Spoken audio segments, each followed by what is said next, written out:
ma'am. My name is Jeffrey Taganili from Section India. This is my video of summarization of theory and philosophy of police service. Theory of police service. Homework theory. Policemen are regarded as servants of the community, or rely for efficiency of their function upon the express needs of the people. Again, the community, also the servants of the community, is not the senator or nairanggo sa society. Serving the community is the people inside. And we will see people, those who doesn't have the capacity or the money or living in the comfortable way. Of the poor, mauni dapat servant without expectation. The purpose of human life is to serve and to show comparison and the will to help others. In return, that is what is true servant really means. Ang word is to prevent security. This is what I say the true meaning of serving others ug mao gyud ni atong purpose as a law enforcers in the future. If we have or not continental theory, policemen are considered servant of a higher authority rango as a police or law enforcers. Mao gyud ni atong purpose. Let's talk about the concept of police service. Old concept.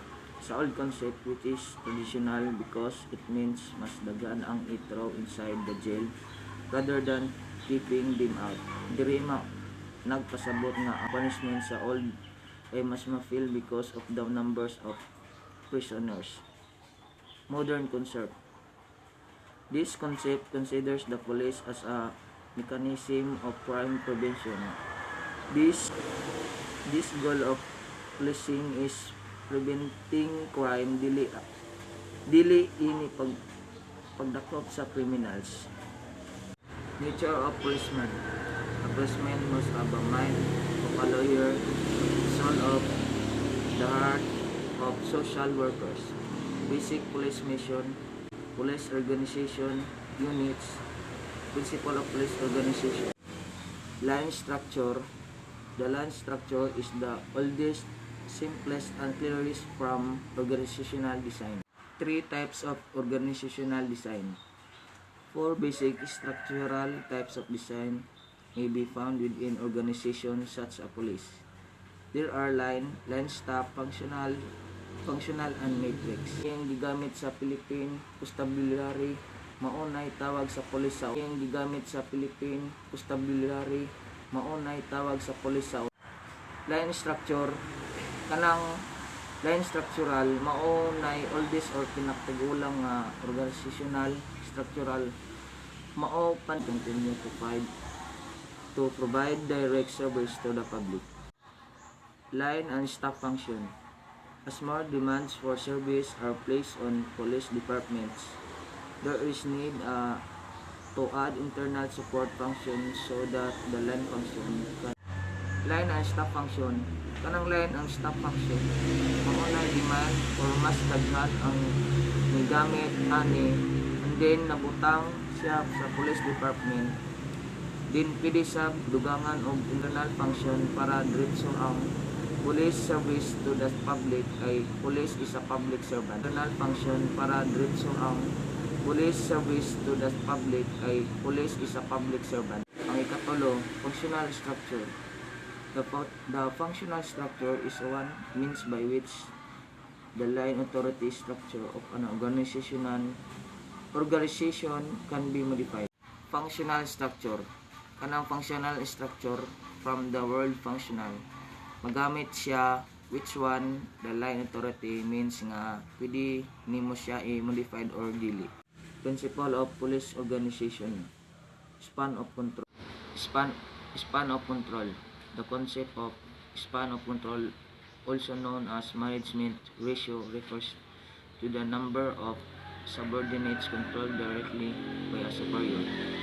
Span control is a topic taught in a management schools widely employed in large organizations like the military, government agencies, and educational institutions. that the delegation of authority. The delegation of authority refers to the division of labor and decision-making responsibility to an individual that reports to a leader of manager. It is the organizational process of manager dividing their own among all the people. Authority, the power or right to give orders, make decisions, and enforcement obedience. And accountability is what happens after a situation occurs.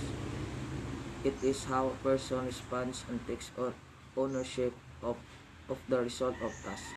Accountability is literally the ability and or duty to report or giving account of on even task and experience, where areas responsibility is ongoing duty complete the task. Delegation, a body of delegates or representatives, a deputation. Unity of command, under the principles of war, unity of command means that all the forces fall under responsible commander. It requires a single commander with the requires authority to direct all forces in pursuit of a unified purpose. Simply put, it means one mission, one boss. In terms, the chain of command is the succession of leaders through which command is exercised and executed. Command. In a military context, the chain of command is the line of authority and responsibility along which orders are passed within a military unit and between different units. In simpler, traditional organization theories. Theory of Organization by Luther Golich, POSD, CRB. 1. Planning. Planning, the control of urban development by a local government authority from which license must be obtained to build a new property of change and accepting one. Organizing involves assigning tasks, grouping tasks into the departments, delegating authority, and locating resources across the organization. During the organizing process, managers coordinate employees, resources, policies, and procedures to facilitate the goals undefined in the plan. Staffing refers to the continuous process to finding, selecting, evaluating, and developing a working relationship with current or future employees. The main goal of staffing is to fill the various roles within the company with suitable candidates. It is continuous managerial process that goes on throughout the life of the organization. Directing refers to the process or technique of instructing, guiding, inspiring, counseling, overseeing, and leading people towards the accomplishment of organizational goals. Coordinating, matching or harmonizing attractively. 6. Reporting, give a spoken or written account of something that have observed, heard, done, or investigated. Budgeting is the process of creating a plan to spend your money. This spending plan is called a budget. Creating the spending plan allows you to determine in advance whether you will have enough money to do things you need to or would like to do. Budgeting is simply balancing your expenses with your income. Police function. The primary function of the police is to enforce laws and ordinances relative to protection of lives and property. Line function. In management, a line function is any kind of daily operation such as purchasing, manufacturing, and selling that is directly involved in carrying out advice and other support to those involved in a line function. Purpose of an organization. This contrasts to a staff function, which involves the provision of auxiliaries or support service. Means those aids and service that assist in effective communication with a person who is deaf or hard of hearing. Administrative service. Administrative service managers plan, coordinate, and direct broad range of service that allow organization to operate efficiently.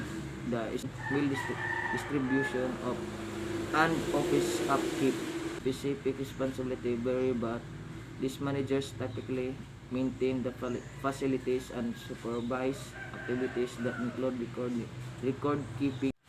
Section 14, Section 30 of Republic Act number 6975 is hereby amended to read as follows. Section 30. General qualification for appointment. No person shall be appointed as officer or member of the PNP unless he or she possesses the following minimum qualification. Section 15. Waivers of initial appointment to the PNP. The age, height, weight, and educational requirements for initial appointment to the PNP may be Section 30, walay tao or officer na kuno na i-appoint maliban na lang kung naka-possess ka ani nga mga kinahanglan nila nga mga minimum of qualification. Only when the number of qualified application fall below the minimum annual quota. Point is mawala lang na siya kung mulapas na sa minimum na quota. Section 15, na requirements para sa initial nga appointment sa PNP and ang requirements is age, weight, og educational background. Din ang Section 16, selection criteria under the waiver program. The selection of applicants under the waiver program shall be subject to the following minimum criteria. 15, tapos diri sa 16 na siya minimum na criteria. Sa pag-select sa or pag-appoint is nasalay criteria, which is kining isa ka PNP officer is qualified siya sa requirement dito sa section